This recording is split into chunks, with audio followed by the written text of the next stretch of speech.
Okay, so we are going to get into the Cycle 5 Week 2 lesson for language, and this lesson is about responding to the news. So, what we want to do when we respond to the news is both think about what are the facts of the story, but then also how do I feel about the issues in this story, what questions do I have, and then what ideas do I have to make things better. One of the things we definitely want to think about when responding to the news is if the news that we are reading is from a reliable source. So, reliable sources, which we've talked about before, are things that are giving us the actual facts of the news and they're related to studies or links that can back them up. And they're not, blogs that people are writing that don't have evidence to back them up. So that's one of the things we want to keep in mind.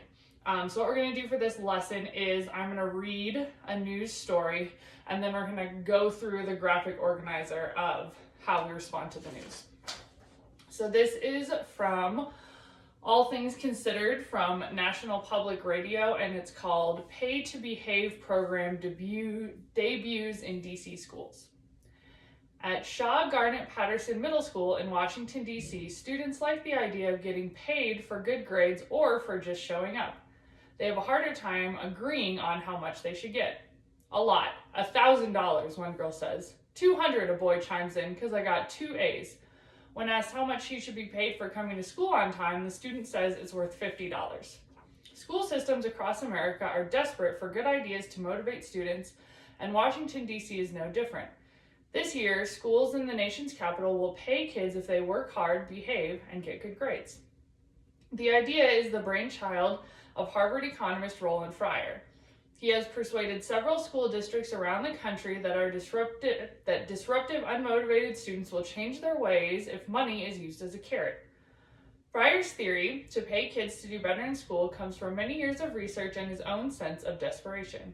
The theory here is to try innovative things that will help children achieve, Fryer said. In our urban centers, we're spending $12,000 to $15,000 a kid and we're not getting any results, so we must do something. The reality of the program is this: students will receive points for grades, behavior, and attendance. Each point is worth $2. A student who attends 50 classes on time, for example, can earn 1 point for every additional class attended on time. Students also get a point for every additional class in which they're not disruptive, profane, or disrespectful. Most importantly, students will earn points for getting good grades. Anything less than a mark of 70% on a test or class assignment does not get rewarded. You get $1 when you hit 71%, that's adds.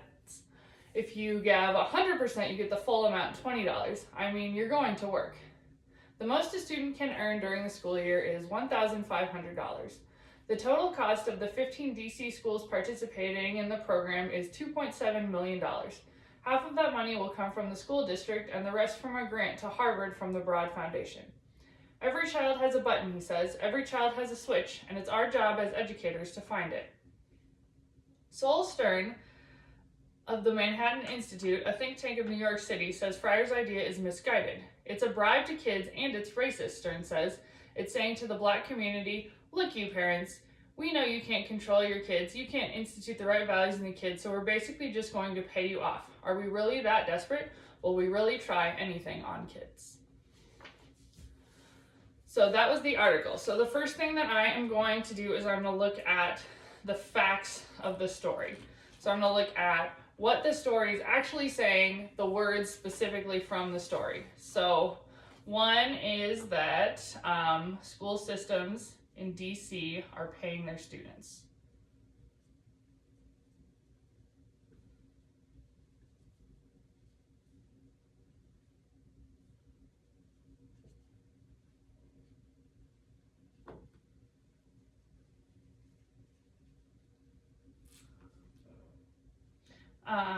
Schools are desperate to get students to behave and get good grades.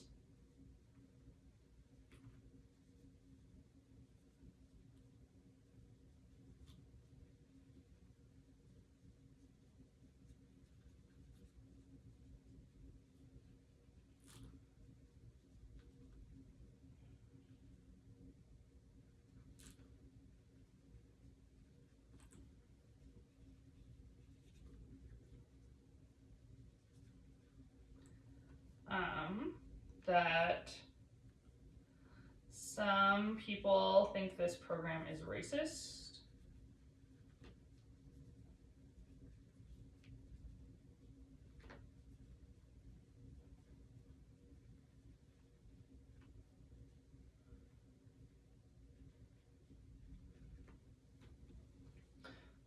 All right, so those are some of the main facts of the story. I only wrote down 3. On your graphic organizer, you're gonna write down at least 5. So then I'm gonna look at 3 different things. I'm gonna look at how I feel about the issue, what questions I have, and ideas of how to make things better. So on mine, I'm only gonna write down 3. On yours, you're gonna write down 5. So 1, how I feel about the issue is I feel that money will not motivate students.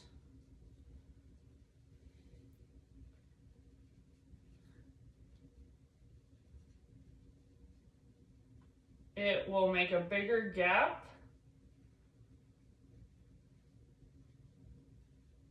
between them.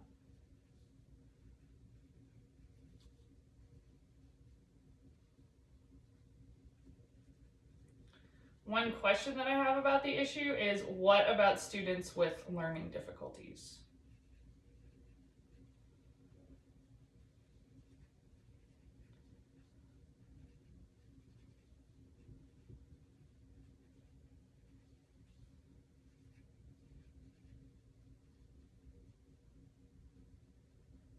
And then some ideas I have to make things better is ask the teachers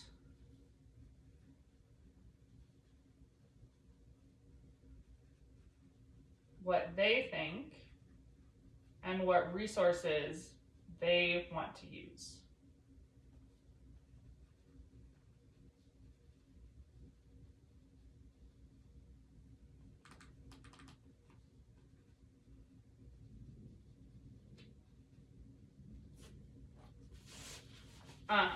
And so that is how we're gonna work on responding to the news. So starting with the facts of the story, what the story is actually saying, and then taking that farther and thinking about, how do I personally feel about it?